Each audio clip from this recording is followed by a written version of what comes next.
हाँ, एक संत थे वृंदावन के, वो अपने ठाकुर जी को छोड़ के कहीं नहीं जाते थे। पर एक बार एक भक्त ने बहुत प्रार्थना की, संत के भी मन में ऐसी भावना आ गई कि अब ये मेरे साथ जो सेवक रहता है ये भी सेवा सीख गया है, तो अपने ठाकुर जी की सेवा 2 दिन के लिए इसको दे जाता हूं, मैं हो आता हूं कहीं। सेवक से बोल के गए, सुनो हम 2 दिन के लिए जा रहे हैं, बढ़िया से सेवा करना ठाकुर जी की, और लौट करके आएंगे, अगर ठाकुर जी की सेवा हमको बढ़िया दिखी तो हम तुमको उपहार देंगे। सेवक बोला फिर ठीक है, फिर तो बढ़िया से सेवा करूंगा इस बार। अब महात्मा तो चले गए, सेवक ने क्या किया, अब उसके हो गए ठाकुर जी, उसने बढ़िया पानी में सरफ घोल करके और लेकर के ठाकुर जी रगड़ दिए पूरे ऊपर से नीचे, सरफ से नवा दिए। और इतना ही नहीं, बर्तन मांजने वाला जो मांजना होता उससे मांझ और दिए ठाकुर जी। एक घर में मैंने भी ऐसी सेवा देखी थी। आपको पता है, जो लड्डू गोपाल की सेवा करते हैं या कहीं भी सेवा करते हैं, ठाकुर जी की सेवा में कभी अंगूठे का प्रयोग नहीं करना चाहिए। अंगुष्ठ का प्रयोग मतलब ठाकुर जी को इत्र लगाते हैं या उठाते हैं बैठाते हैं, तो ऐसा भाव रखना चाहिए कि अंगूठा जो होता है सबसे बलवान होता है हमारे हाथ में। सेवा प्रणाली कहती है जब आप ठाकुर जी को अंगूठे से दबाते हैं तो उनको श्रम हो जाता है, उनको लगती है, इसलिए ठाकुर जी की सेवा में उंगलियों का प्रयोग करो। अब बहुत भारी ठाकुर जी हैं तो अंगूठा भी ऐसे स्थान पर लगाओ जहां पर ठाकुर जी को लगे ना, और फिर बैठाने के बाद में कहीं अंगूठा लगाना ही पड़ा है तो उसके बाद भी सहला दो, ठाकुर जी आपको श्रम हो गया। इतनी सूक्ष्मता देखी जाती है सेवा में। ठाकुर जी को अंगुष्ठ का प्रयोग नहीं। आरती करने के बाद आरती ठाकुर जी से दूर रखनी चाहिए, क्यों? उसकी गर्मी ठाकुर जी को लग जाएगी, उष्णता हो जाएगी। कई लोगों के यहां अखंड दीप जलते हैं, पर दीप का स्थान अलग होना चाहिए, ठाकुर जी के मुख पे नहीं। पर यह बात भी है कि ये सब सेवा भाव वहां है जहां भाव से सेवा होती है, जहां केवल और केवल बस करनी है वहां तो कुछ भी करो, पर जहां भाव प्राधान्य वहां छोटी छोटी बातों का ध्यान रखा जाता है। ठाकुर जी सरफ से धो दिए। उन संत को रात्रि स्वप्न में रोते हुए ठाकुर जी मिले, और जब रोते ही हुए नहीं, जहां जहां सरफ लगाया था जहां जहां वहां घाव और आ गए ठाकुर जी को। संत तुरंत लौट करके आए, मंदिर में आकर के देखा ठाकुर जी चमक रहे थे, पहले से ज्यादा सुंदर दिख रहे थे। संत ने पूछा सेवक से, तुमने सेवा की? ठाकुर जी बोले हाँ। सही सही बताना क्या किया? बोले आप वो मत पूछो, ये बताओ ठाकुर जी बढ़िया लग रहे हैं ना? बोले ठाकुर जी बढ़िया लग रहे हैं, लेकिन बताओ तुमने क्या किया? जब बताया कि हमने सरफ से धोए, ठाकुर जी को लेप लगाया गया, ठाकुर जी को औषधि दी गई, ठाकुर जी को सुंदर काढ़ा पिलाया गया, 6 दिन तक ठाकुर जी की ऐसी औषधि से सेवा हुई, तब ठाकुर जी एक दिन स्वप्न में प्रसन्न होकर दर्शन दिए, तब संत को सुख मिला। चैतन्य, ठाकुर जी चैतन्य है, जड़ नहीं है, उनके प्रति जड़त्व की भावना नहीं रखनी चाहिए, साक्षात चैतन्य है। और यदि कोई व्यक्ति चैतन्य मान लेता है अपने ठाकुर जी को, चैतन्य मानते ही फिर वो कुछ ना भी करे चलेगा, बस उसकी चैतन्य बुद्धि ही उसका कल्याण कर देगी, वो ठाकुर जी के प्रति चैतन्य भाव है। चैतन्य भाव आएगा तो सेवा सिखानी नहीं पड़ेगी, सेवा अपने आप करोगे आप। घर में पुत्र जन्म लेता है, बताना नहीं पड़ता कि उसको दूध पिलाओ, बताना नहीं पड़ता उसके कपड़े बदलो, बताना नहीं पड़ता गीला हो गया है चेंज करो। पुत्र घर में आता है तो अपने आप मां को लगता है अब इसको भूख लगी होगी, अब इसको ये लगा होगा, अब इसके ये भाव, ऐसी ही सेवा होती है। ठाकुर जी को चैतन्य मानो, ठाकुर जी जड़ नहीं है, उनके प्रति जड़त्व की भावना नहीं। और आप विश्वास मानिएगा, जिस दिन से आपने चैतन्य मानना प्रारंभ, और सुनिए, केवल ठाकुर जी नहीं, अपने गुरु को भी चैतन्य मानो, गुरु के प्रति भी चैतन्य भाव। मानव का कल्याण केवल 2 लोग कर सकते हैं, और दोनों ही गकार हैं, गा से प्रारंभ होते हैं। पहला तो ग्रंथ और दूसरा गुरु।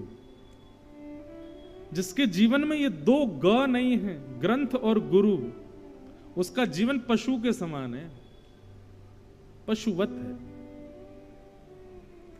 या तो ग्रंथ को स्थान दीजिए जीवन में, लेकिन एक बात और सुनिएगा, केवल ग्रंथ को स्थान दिया, गुरु को स्थान नहीं दिया, तो भी कहीं ना कहीं फिसल जाओगे। ग्रंथ गुरु दोनों जीवन में चाहिए। अब गुरु जीवन में चाहिए, इसका मतलब दीक्षा हो, हम किसी प्रणाली से, किसी परंपरा से बंध जाएं। अगर आपका विश्वास अटूट है तो बंद हो, लेकिन सबसे पहले दिशा ग्रहण करो, सबसे पहले विश्वास अटूट करो उस स्थान पर, उस गुरु पर। विश्वास कैसा अटूट कि गुरु ने कल कह दिया ऐसा तो ऐसा, गुरु कह दे कि दिन तो दिन, गुरु कह दे रात, तो इतना विश्वास हो जाए तब ग्रहण करो। कबीरदास जी के प्रसंग में ऐसा आता है, कबीरदास जी की पत्नी इतनी अनुकूल थी उनके, दोपहर का समय 12 बज रहे होंगे, उस ऊपर आकाश में सूर्य टिमटिमा रहा है और श्री कबीरदास जी सुई में धागा पिरो रहे थे, और धागा पिरोते पिरोते अपनी पत्नी से कहते हैं, अरे सुनो, दीपक लेके आना जरा, बाहर बैठे हैं प्रकाश में, दीपक लेके आना, मुझको धागा डालना है सुई के अंदर। पत्नी इतनी अनुकूल थी कबीरदास जी की, वो ये नहीं पूछती थी कि सूर्य निकला हुआ है, इतना प्रकाश हो रहा है, तुम अब दीपक जला के क्या करोगे, वो दीपक लेके आई रखी। ऐसा मृत्यु से परिचय कराती है भागवत की कथा। मैं कथाओं में एक बात कहा करता हूं, बहुत ध्यान से सुनिएगा। ये 7 दिन की कथा क्या है, 7 फेरे हैं हमारे ठाकुर जी के साथ। प्रत्येक दिन की कथा से एक फेरा हो रहा है, दूसरे दिन की कथा कल दूसरा फेरा, तीसरे दिन की तीसरा फेरा, चौथे दिन की चौथा फेरा, ऐसे 7 दिन की कथा से 7 फेरे हो गए ठाकुर जी के साथ। अब 7 फेरे हो गए मतलब हमारा ब्याह है ठाकुर जी के संग, और जैसे ही ब्याह भयो, ब्रजभाषा आ जाए बीच बीच में सुन लेना है, ठाकुर जी से ब्याह भयो, अब भयो को वयो मत समझ लेना, वयो वयो मतलब गया है कि चले जाओ, क्या होता है वयो का मतलब गया, वो गया, उसको ऐसे बोलेंगे वयो। तो भयो, भयो को ये ब्रजभाषा है, हिंदी में बोलते हैं हुआ, भयो हुआ। तो क्या बता रहा था मैं भूल गया हैं? हाँ 7 दिन की कथा। वाह महाराज जी, अच्छे श्रोता हैं आपके। तो हाँ 7 दिन हमारा ब्याह हो गया।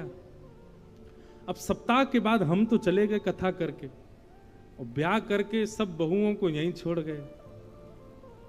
हमारी बहू नहीं, ठाकुर जी की बहू।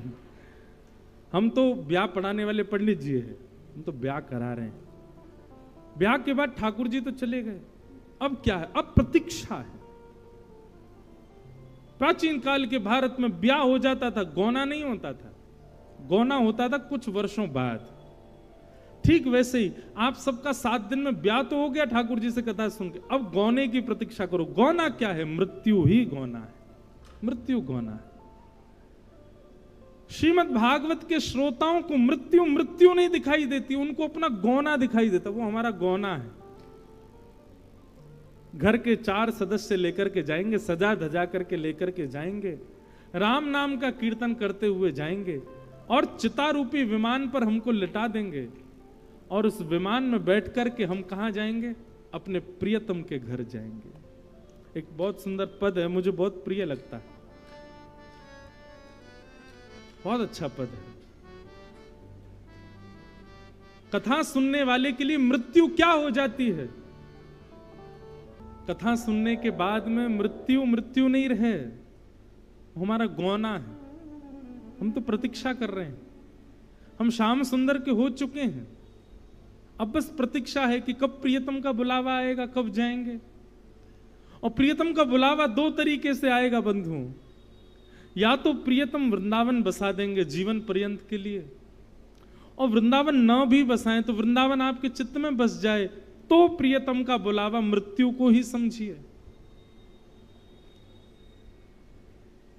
कथा सुनने वाले के लिए मृत्यु मरणासन अवस्था नहीं होती है, मृत्यु शोक का विषय नहीं होता। कथा सुनने वाले के लिए मृत्यु प्रियतम का बुलावा है, प्रियतम का स्नेह है। तो श्रीमद्भागवतम शास्त्रम कलौकीरेण भाषितम, श्रीमद्भागवत रूपी शास्त्र कली रूपी इस कलयुग में भगवत प्राप्ति का साधन है।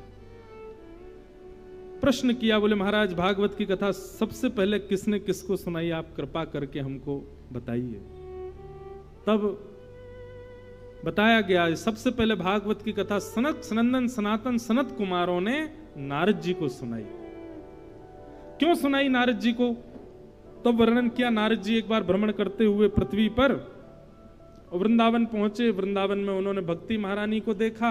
भक्ति महारानी बड़ी प्रसन्न नहीं थी, क्योंकि उनके पुत्र ज्ञान और वैराग्य वृद्ध हो गए थे। उनकी प्रसन्नता के लिए नारद जी महाराज ने बद्रीनाथ में जाकर के सनत कुमारों से पूछा। तब सनत कुमारों ने कहा, ज्ञान और वैराग्य को पुष्ट करने का एक ही तरीका है। क्या? गंगा द्वार समीपे तु तटमानंद नामकम, गंगा के द्वार पर आनंद नाम के वन में भागवत की कथा कराओ, उसी से ज्ञान और वैराग्य पुष्ट होते हैं। बंधुओं बहुत ध्यान से सुनिएगा, आप यहां भक्ति पुष्ट करने नहीं आए हो।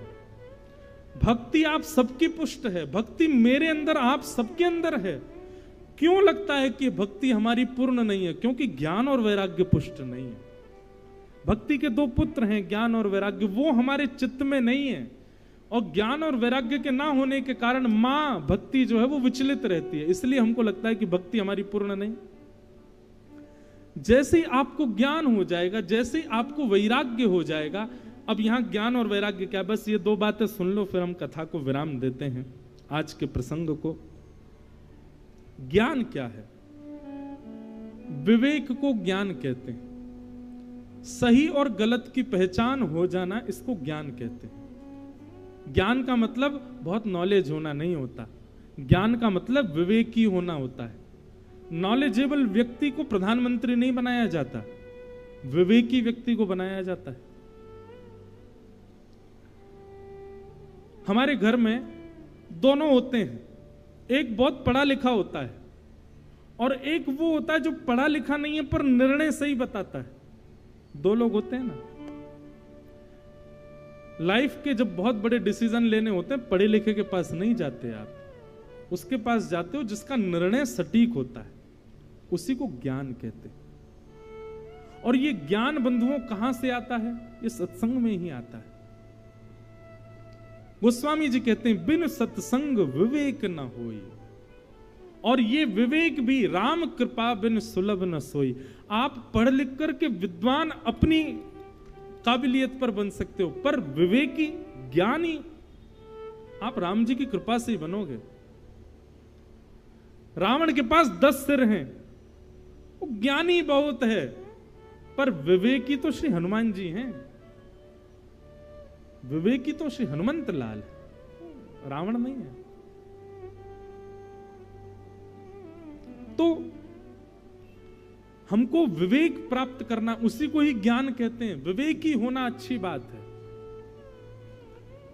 माफ कीजिए, जिस व्यक्ति को निर्णय लेने में बहुत समय लगता है ना, समझ जाना कि वो सत्संग कम करता है। और जो व्यक्ति अपने जीवन में आई घटना हो, दुर्घटना हो, उस पर चंद विचार करके और निर्णय लेता है, और जो निर्णय लेता है वो सबके लिए उचित होता है, समझना ये सत्संगी व्यक्ति है। सत्संगी व्यक्ति की पहचान है। एक और बात इसमें भी चूक है कि कई लोग हैं वो बिना सोचे समझे निर्णय लेते हैं, वो भी गलत है, वो भी सत्संगी व्यक्ति नहीं है। तो पता कैसे चले निर्णय ठीक है? निर्णय में सबके सुख का विचार हो, सबके हित का विचार हो, और निर्णय लेने में ज्यादा समय भी ना लिया गया हो, तो समझ जाना सत्संगी व्यक्ति है, सत्संग करता है। ये ज्ञान का स्वरूप है।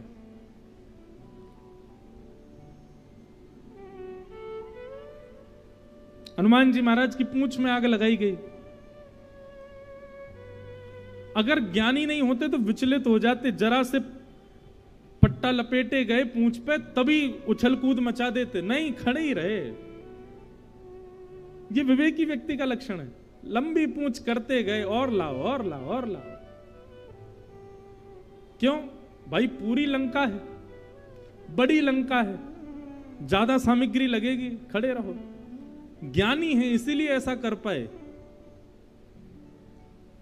और जैसे आग लगाई महाराज, जिस जिस घर से आया था कपड़ा सारे जला दिए, विभीषण को छोड़ के सारी लंका जल गई। अच्छा, लंका जलाने का एक कारण और था, पता है आपको?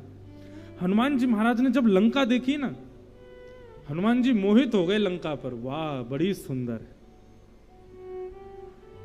हनुमान जी महाराज ने जब लंका को देखा तो बोले कितनी सुंदर लंका है, लेकिन तुरंत मन में विचार किया, इतनी सुंदर लंका है पर श्री राम जी से युक्त नहीं है, और राम जी से युक्त नहीं है और मुझे भा रही है, तो ऐसी लंका को तो आग लगा दूंगा मैं, जिसमें राम जी नहीं है, जो राम जी की नहीं है।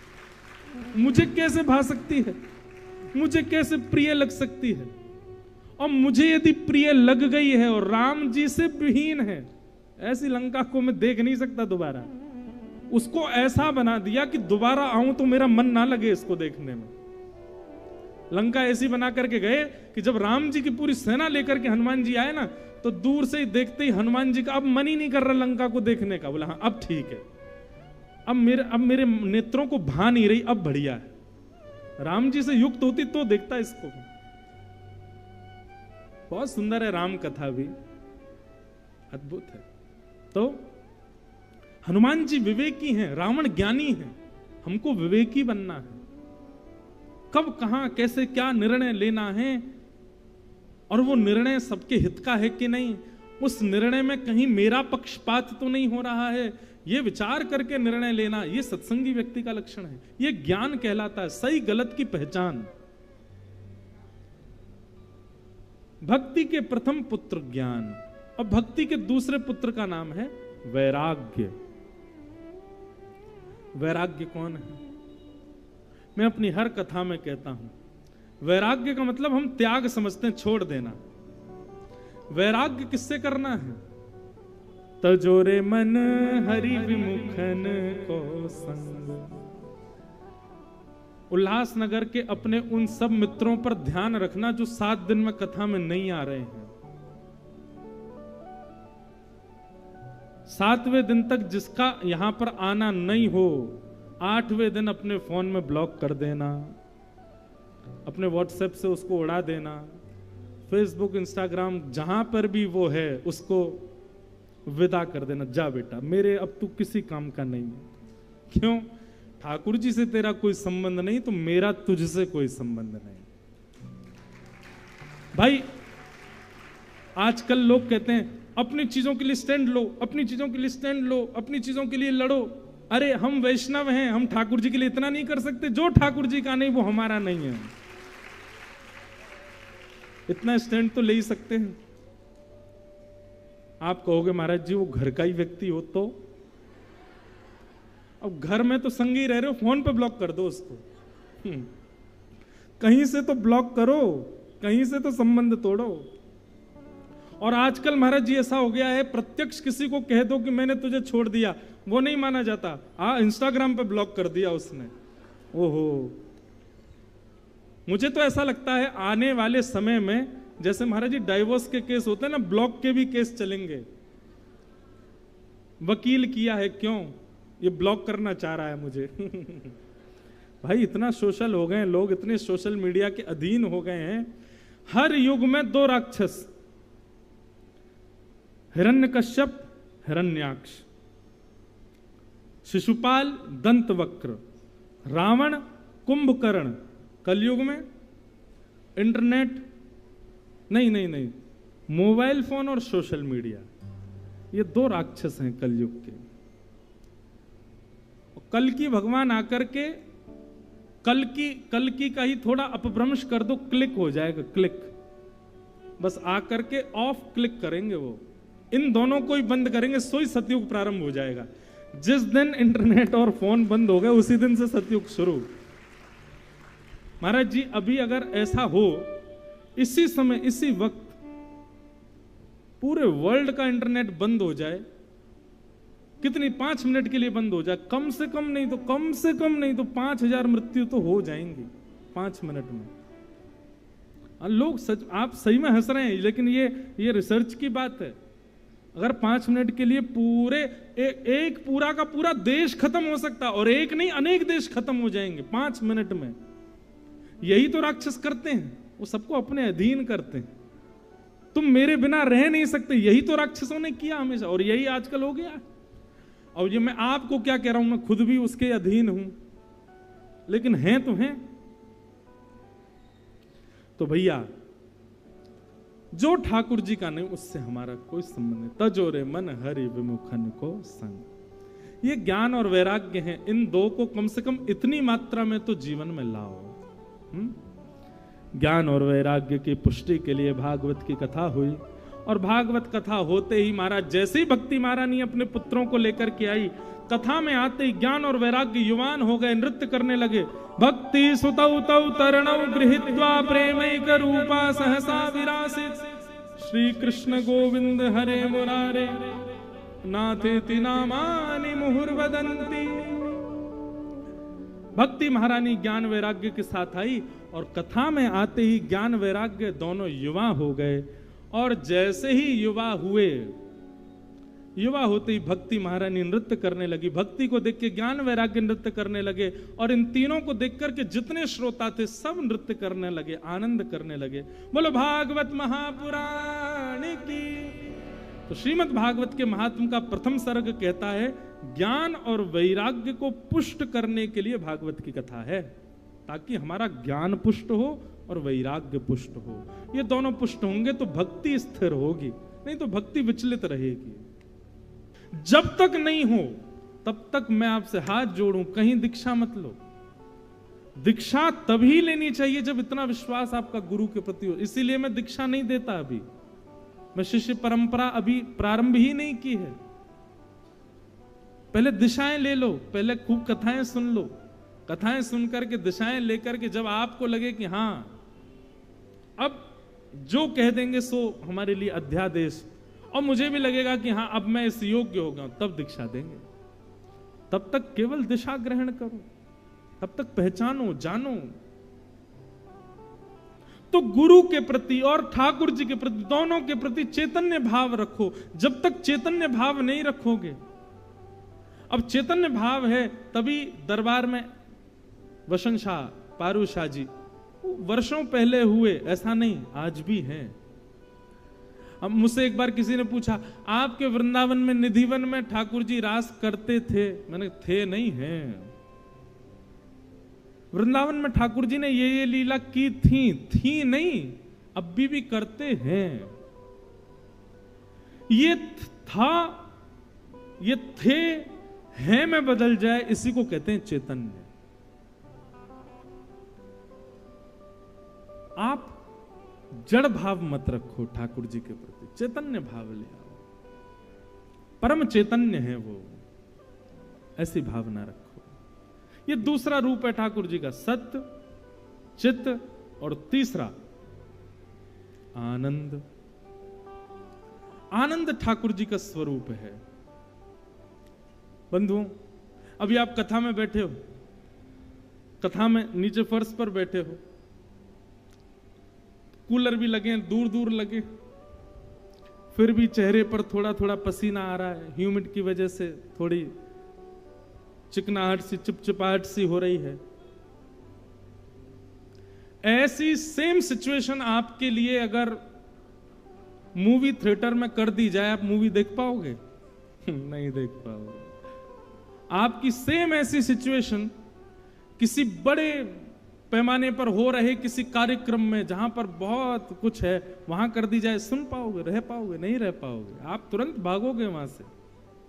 क्यों? क्योंकि वो सुख प्रदान करने वाला स्थान है। यहां आप डट करके क्यों बैठे हो? इतनी सारी भीड़ में भी एक दूसरे से कमर लगाए, हिलडुल भी नहीं पा रहे, फिर भी क्यों बैठे हो? उसमें भी प्रसन्न मुद्रा में बैठे हो। क्यों बैठे हो? क्योंकि यहां सुख नहीं, यहां आनंद की प्राप्ति, और यही आनंद श्री कृष्ण है। यही आनंद है श्री कृष्ण, यही श्री कृष्ण है जो आप सबके मुख पर प्रसन्नता के रूप में दिख रहे हैं। आप यहां पर गिन नहीं रहे, मैं भी तो नहीं गिन रहा, मुझे भी थोड़ी बहुत दिक्कत तो हो रही, मुझे मेरी आवाज ही थोड़ी कम आ रही, गूंज आ रही, कुछ हो रहा है, लेकिन एक प्रसन्नता है ना।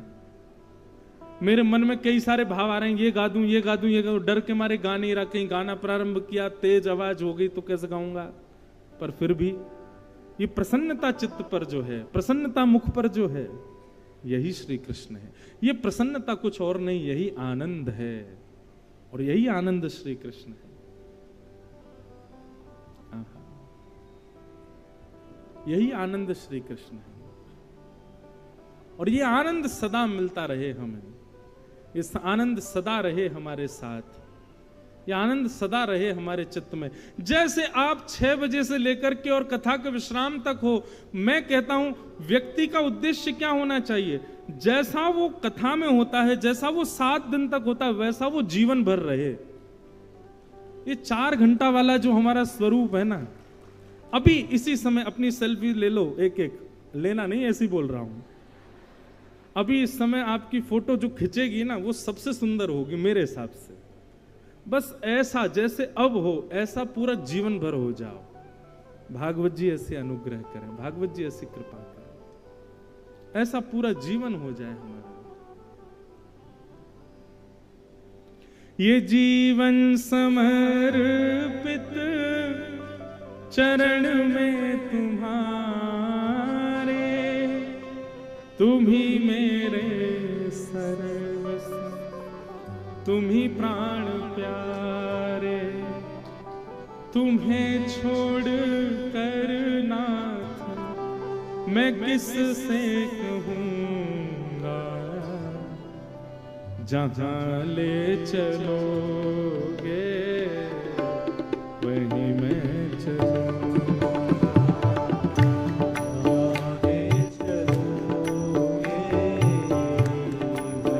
ये एक सूत्र है, ये एक सूत्र है। जब तक ऐसी भावना ठाकुर जी के प्रति नहीं लाओगे, तब तक आपके जीवन में आनंद आ ही नहीं सकता। आप ठाकुर जी को बताओगे ऐसा कर दो, ठाकुर जी ऐसा कर दो, ठाकुर जी ये कर दो, ठाकुर जी वो कर दो, तो जीवन में दुखी रहोगे। फिर ठाकुर जी को कहो जैसे आपका मन हो वैसे हमको रखो, अपने आप आनंद आ जाएगा जीवन में। जहां ले चलो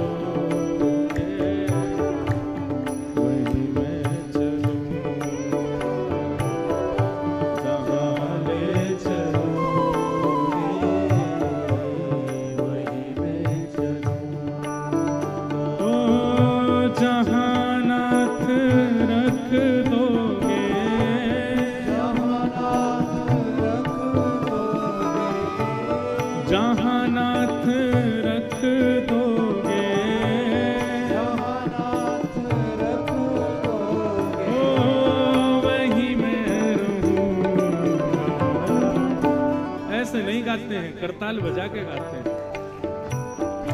जहां ले चलोगे वहीं मैं चलूंगा, जहां ले चलोगे वहीं मैं चलूंगा। ओ ये जीवन समर्पित चरण में तुम्हारे, तुम ही मेरे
से